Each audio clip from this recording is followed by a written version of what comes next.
Hello, open world tubers, and welcome back to Let's Play Dragon Quest III with me, BlueAnkylo the Valiant, with our fella Dobry and Holly, following us along. At some point, I'm probably going to unequip that hero ring because Valiant is all about strength, and well, I haven't decided yet. But to be fair, my original personality of solitary is probably better overall, but I haven't 100% decided. Anyway, welcome back, everybody. I figured to start today's episode, we'll just do a couple battles in this area, because we haven't really fought too much in this zone yet. And I kind of want to fill in the map for Africa. You can tell it's Africa because there's witch doctors with giant masks and sticks. And zombies. Africa is known for the mutant zombies.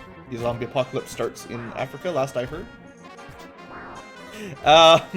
But yeah, I mean, seriously, how's it going, everybody? Hope you're enjoying the series. I'm having lots of fun with this one. Dragon Quest III is a great game. Look, Dobry gets a level up! Congratulations, Dobry. Look at those HPs and MPs and some stats. And bang! Dobry learns the bang. Now, that's where wizards and sages start getting interesting. So, I think we'll test that out next battle. There's only 2 enemies, but still. So, the Bang spell, traditionally fairly expensive. 5 is not that bad. And you might notice I don't get to target any enemies. Well, it doesn't matter in this exact situation. It does light elemental damage, if such a thing exists in the game.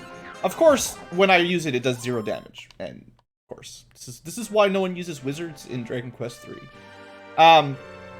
It's supposed to do relatively good early game damage to an entire group. Or not a group, like, against a group you'd probably use Fireball, like this. Against multiple groups you'd want to use Bang, which hits everything no matter what. I say that, and then now everything we fight seems to be immune to magic, so that's always a thing. Fella takes a critical hit from an Arrow Knight. Maybe you guys can understand why I'm not a huge fan of wizards and magic damage in these games. I don't think there's any other Dragon Quest in my memory that just jumps over wizard magic so much as this game. They really, really did not make wizards very strong in this version. I'm assuming maybe it's because in Dragon Quest 1 and 2 hurt more, and whatever versions of the spells were really, really good in those games. So maybe Dragon Quest 3 they decided to nerf it, so that enemies get way more resistant to just random elements. They did sort of add ice element in this game, like, but ice is the new element for Dragon Quest 3. So maybe now, between fire, ice, and light, and still lightning, which is still, electric is still a element eventually. Maybe they decided because there's more elementals, maybe maybe they figured it was more important to give enemies more resistances. Just straight up, not just take less damage, but straight up immune to magic, which that's not my preference. Like, I don't mind some enemies being stronger, like an enemy taking a half damage from fire or a third damage from fire. That's okay, but like the players, like our characters, we get like minus 20% damage, minus 25%. It's hard to reduce anything, fire or ice or lightning or dragon breath, below... Geesh, I don't even know if you can get it down to 50% in this game, but, minus 33% is still pretty good. But then enemies, on the other hand, just straight up immune to half the spells. They just take no damage at all, so... that can be a little bit discouraging.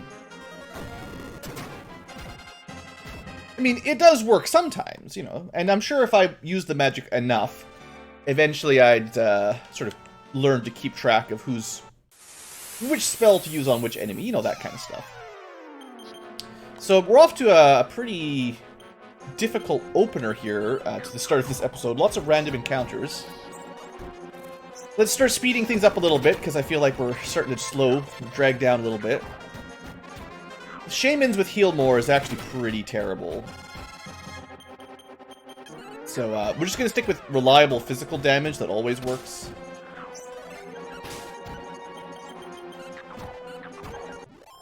There we go. And you know what? Because we've done lots, like, I just wanted to do a couple fights and then clear out some map. Let's switch on tiptoe right away so things will go a little bit smoother for the Let's Play. I don't have to frame skip as much when I've got less encounters. So it's kind of looking like this south section of Africa is kind of a dead end. We found a town, to be fair, but not much else. Not sure why Arrow Knights are so resistant to light magic, but such it is, such it is. Alright, so we've probably mapped out as much. Just go to this corner here. Not like it makes much difference. Okay, so we've mapped up this section. One of the villagers in that last town of, you know, I forget the name of this place. Not Edinburgh. It actually doesn't have a warp point, sadly, so we're going to walk back up because that's where my boat is.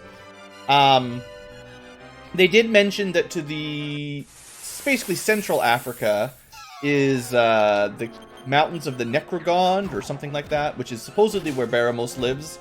But they also told us probably you shouldn't go there yet because it's really dangerous and you'll die, which I don't want to die, guys. But yeah, we got lots of the world to explore. I was just gonna get to my boat. Oh, we did pick up an important item last episode. Don't let me forget. We no longer need to waste time doing random battles to change to night, which is really quite valuable. I like that. So that was a good pickup. Okay, so where to next? Looks like even with the boat, we probably couldn't sail to Central Africa anyway. We're going to need a different way of getting over the mountains, or around the mountains. Let's just head out the river here, and then straight south to, I guess, Madagascar? Maybe Antarctica. I don't know. We'll find out.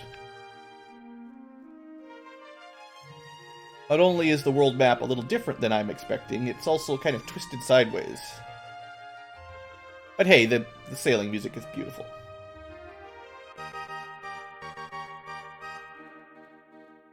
Dragon Quest III might have one of my favorite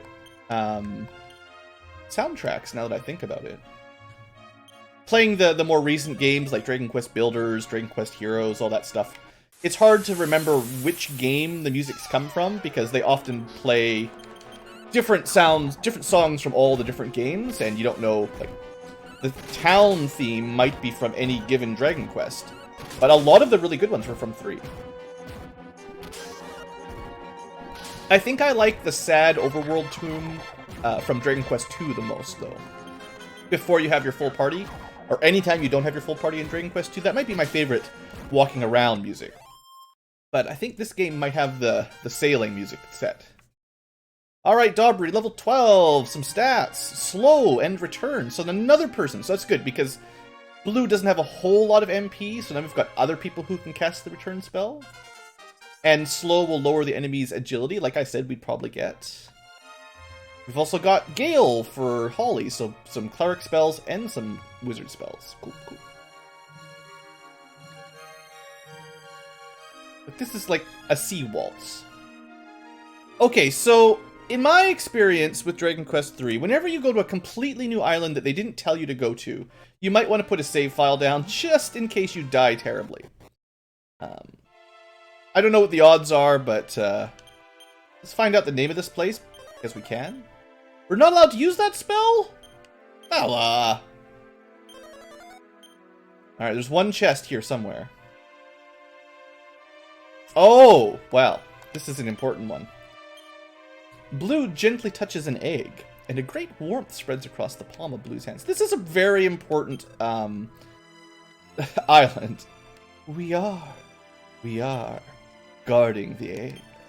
Guarding the egg.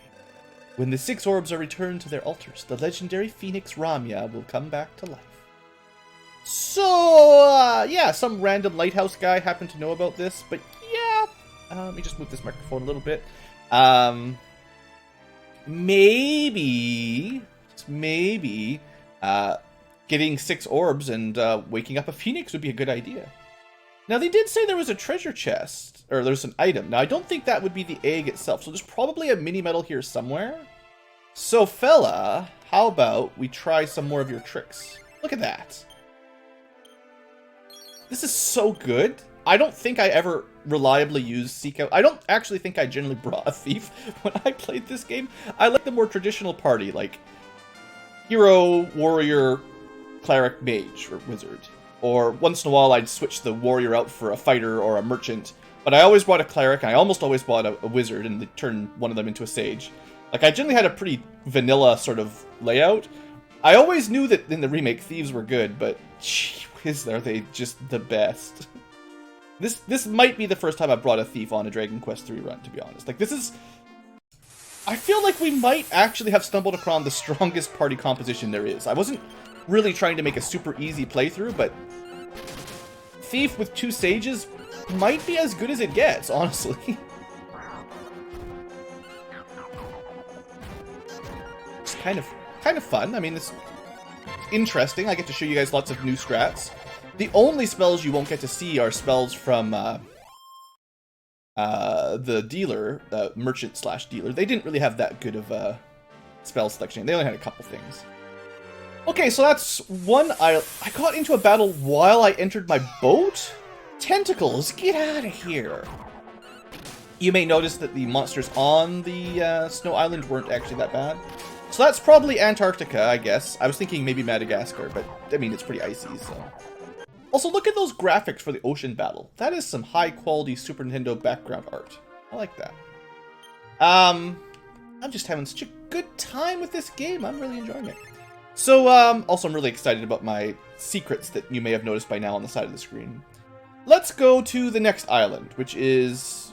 I mean, it kind of is shaped like Australia, but I thought we started on Australia. So maybe this is, some other islands in the southern hemisphere. Well, I mean, there's a whole bunch of, like, little islands I don't know very well. There's, like, a Christmas island. Alright, so Merzonesians. Look, they're just bad fishmen. So I could be exploring east coast of South Africa. I'm pretty sure it's all mountains, though. I mean, we'll get there. We'll get there. But I'm not, like, prioritizing the other side of Africa, because I think it's just, it's impassable terrain. This is maybe actually Africa. We'll see. Or, not Africa. Maybe actually Australia. We'll see.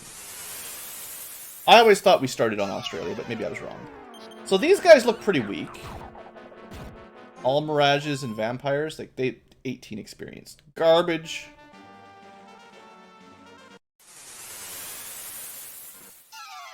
More mummy men. Okay, so these guys are like... Maybe this is the first island we were supposed to go to, because these things seem considerably weaker than the last couple areas. Heck, this stuff was weaker than the stuff around Dharma, the promotion place. Alright, so we are just out of town at night. That's fine. Fella, what's the name of this place? We're not allowed to find out the name of this place. Alright, fella, how many treasures are there? 2 treasures, alright. Actually a very small town, wow. It's tiny. Maybe this is Australia. Well, let's check all these bushes, because these seem likely for something. Nothing. Let's check this corner.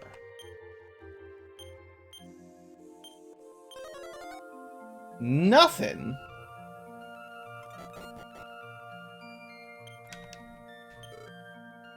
Great. 5 gold. Sweet. This might be the worst town ever. Got some Pachisi. That might be the 2 items right there. This cat size. This. Oh, people. Leave me alone.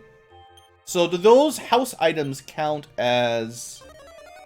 No. So there's 2 items not in that house.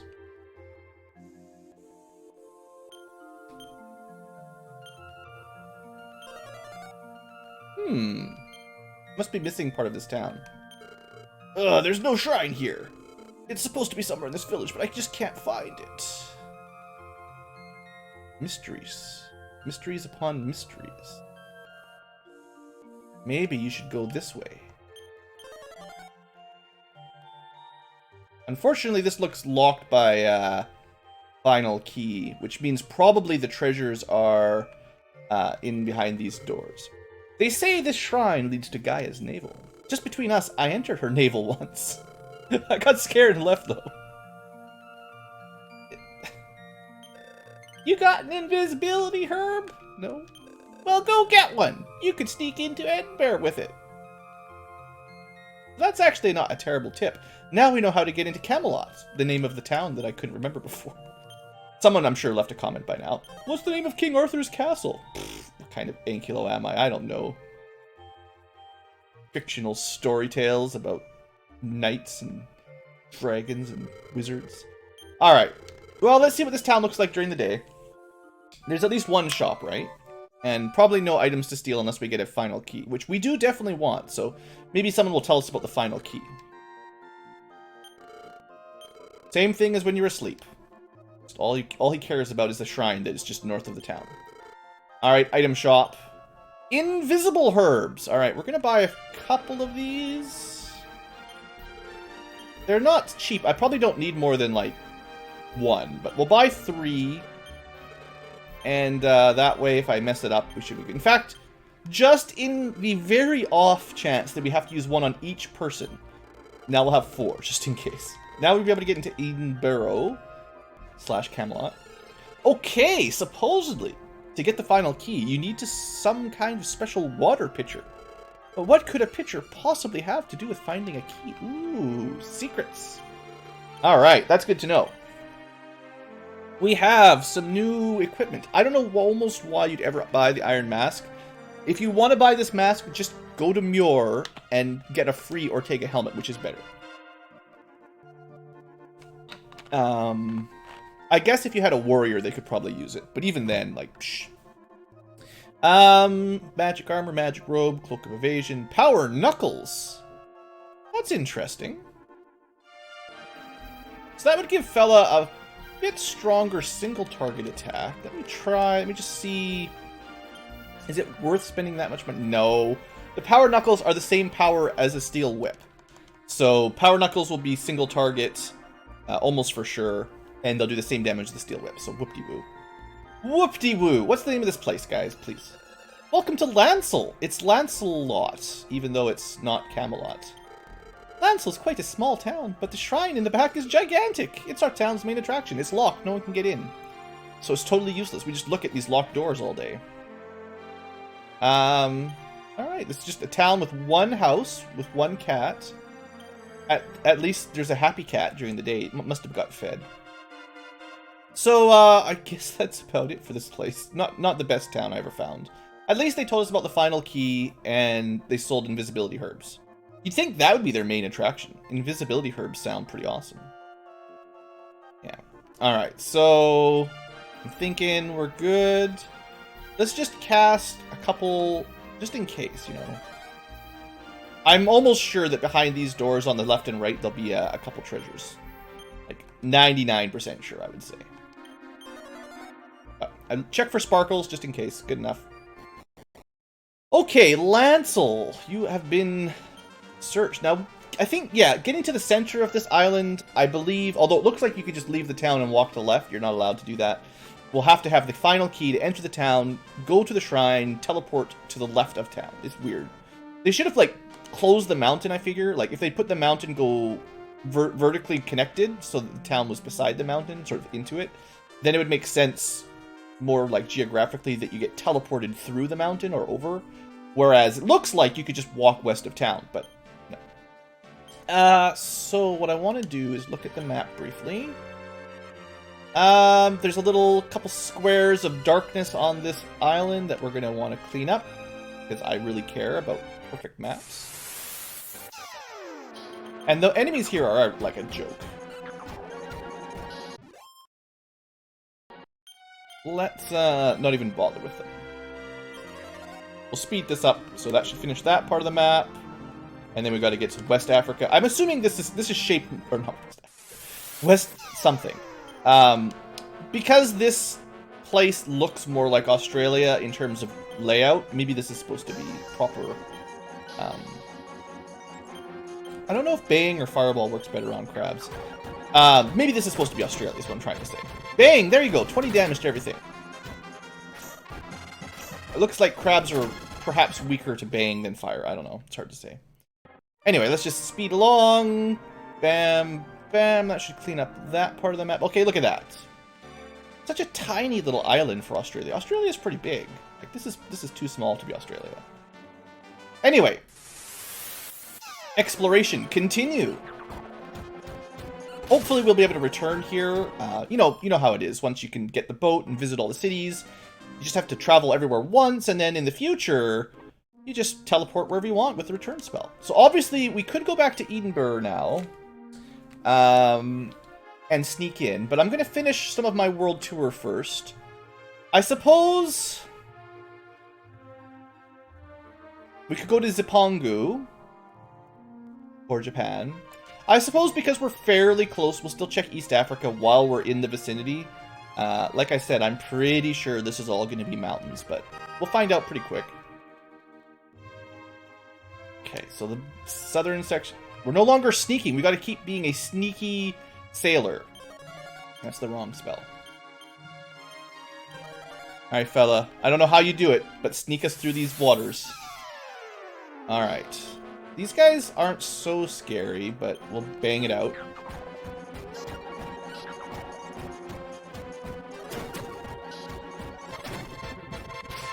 King squids. They don't do that much damage. That's not that bad. Sometimes large octopus kraken-y monsters can be fairly dangerous.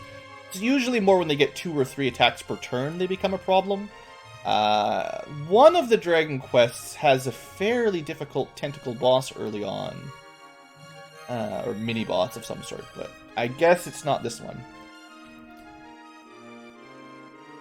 I can't remember, it might have been like... Might have been Dragon Quest 4 or 5 probably. Alright, so we're into the zone here. We're going to take this little river down. This is probably where random encounters get terrible. So, this fight's okay. These guys aren't that strong. Right? Have we fought Tort Dragons before? Tortragons? They're not actually Tort Dragons. It's a shape. It's a Tortragon. It's really a tortoise on top of a lizard with... I guess it's kind of like a tortoise dragon, to be fair. Its face has horns and has a dragon-y tail. It seems to be doing pretty well against physical, so, you know, at this point, maybe to save some time, I'll throw in some ice bolts. Ice bolts work pretty good, look at that! Well, 50-50, I guess.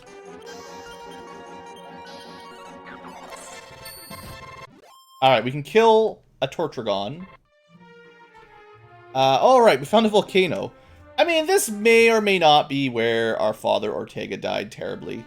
This is pretty much the entrance to Necrogon Mountains, I think? Looks like we can't do anything with the volcano just yet. Okay, so that's good. You know, it's good to know for later. That's kind of the entrance there into the central East Africa area. For now, let's see, what'll be the quickest way? We've got South and North America, little islands. There's a few little islands. We could go to Grizzly Bear Country in Russia. I guess checking out Zipangu would be smart. It's not too far away, and someone had mentioned it to us. So it's sort of on our radar of places that we should go to. I'm not really sure if... Like, I don't know in like, what would you call it? Ooh, we got sapped right away. That's rough. Oh yeah, speaking of sap, we do have that spell now. Where is it? Everything gets ordered kind of weird. But yeah, sap. Unaffected. I'm just kind of curious if it's smarter to go for the sap or the ice bolt. It kind of depends on the odds. Like, if sap doesn't work like 5 times in a row, then it looks like he's probably quite resistant to it. Yeah, I mean, we were 4 fails in a row at sap. We'll go one more round of sap, because it's the cheap... Actually, 3 MP, but you only have to cast it once. And then you'd know they'd be quite easy to kill. Looks like with like 5 or 6 castings of sap, nothing's gonna work. So then we'll switch back to Ice Bolt, which seems to work at least most of the time. I say that. Okay, Tordragons are jerks. Totragons, I don't know. Tordecahedrons? I'm regretting life decisions now, very quickly. I guess we could try a different spell besides Ice Bolts, seeing as that's now failing me as well. It seems very good at putting everyone to sleep with a breath, so we can't stop spell it. Seems to resist all magic and all physical. It's ridiculous. This is ridiculous! It's a tortoise in the ocean! Just sail away! Alright, that was a complete terrible waste of time. Forget Zimpongu, we're going home to rest up, because that was a waste of so much time. Here we are, 25 minutes into the episode. I feel like I haven't done anything because of these stupid Tortragons. So we're going to speed through the mum sleep.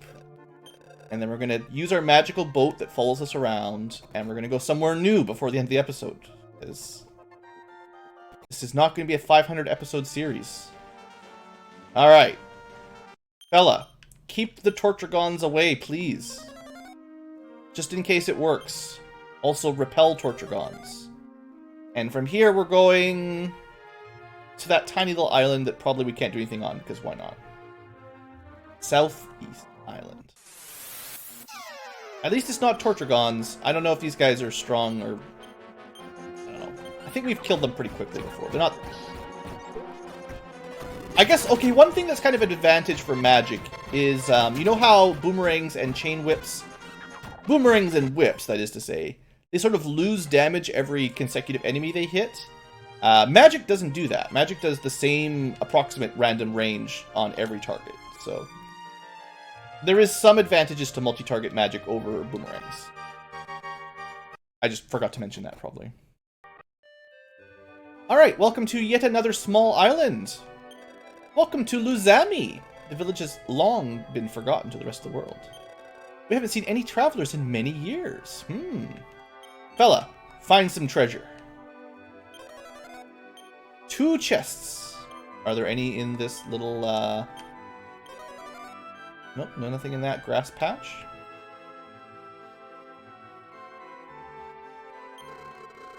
Thank you for coming, but unfortunately we have nothing to sell you. But I'll tell you a story I heard long ago. Legend has it that a man named Simon used to own the Gaia sword. Hopefully you'll find that to be useful. Simon had a Gaia sword. Okay. It might be in Gaia's navel. That seems possible.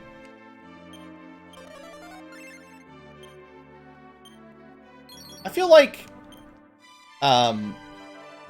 tombstones have like a 90% chance of having loot on them.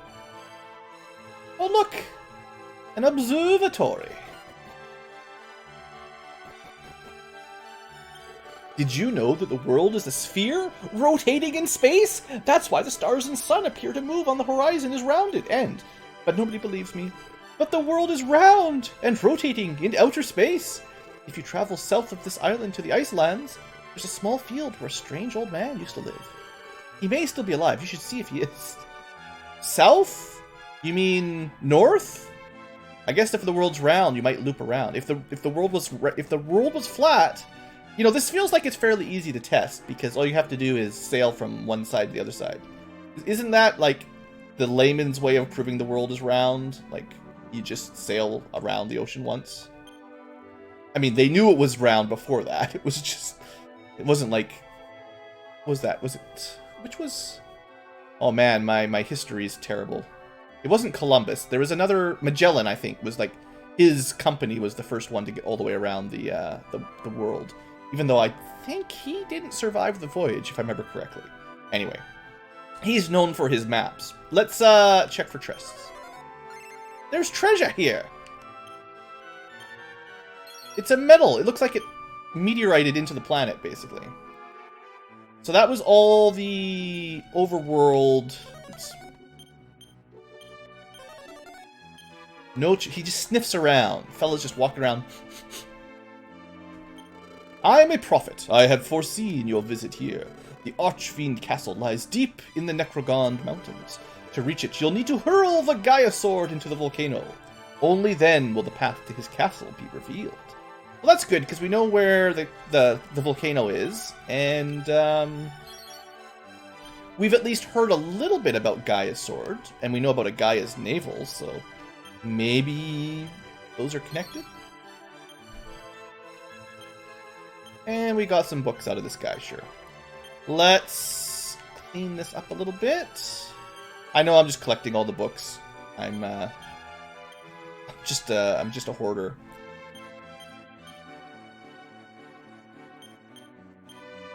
And I suppose we should get some luck.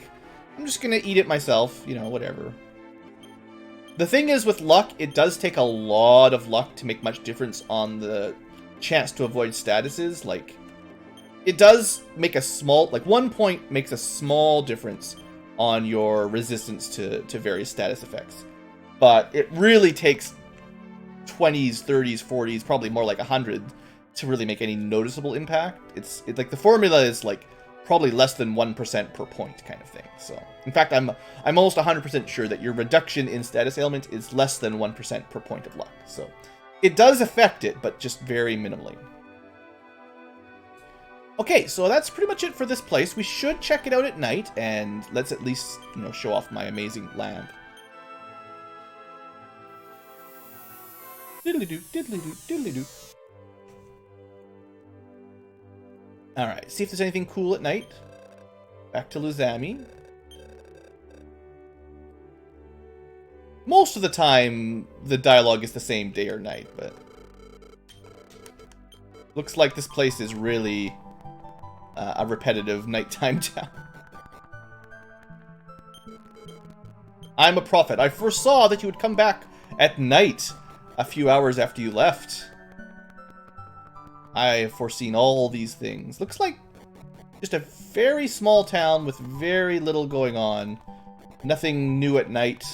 No weapons, no armor. Just a couple tips about some Gaia sword and how to get into Necrogond. Good information, but... Alright, so how do I feel? I feel like I should probably end the episode here. We've explored 3 little islands today. That's not so bad. That's not so bad. And we had a look at Necrogond Mountains. That's cool. Alright. Thanks for watching, everybody. Hope you've enjoyed. Next episode, we've got Zipangu, Idunbear, and the entire New World. As well as Europe, Russia, Grizzly Bears. So there's lots of places to explore.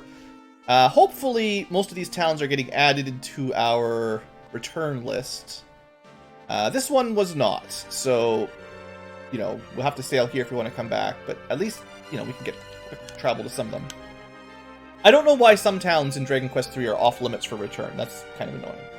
Anyway, thanks for watching. Hope you guys have enjoyed, and I'll see you next time for more Dragon Quest.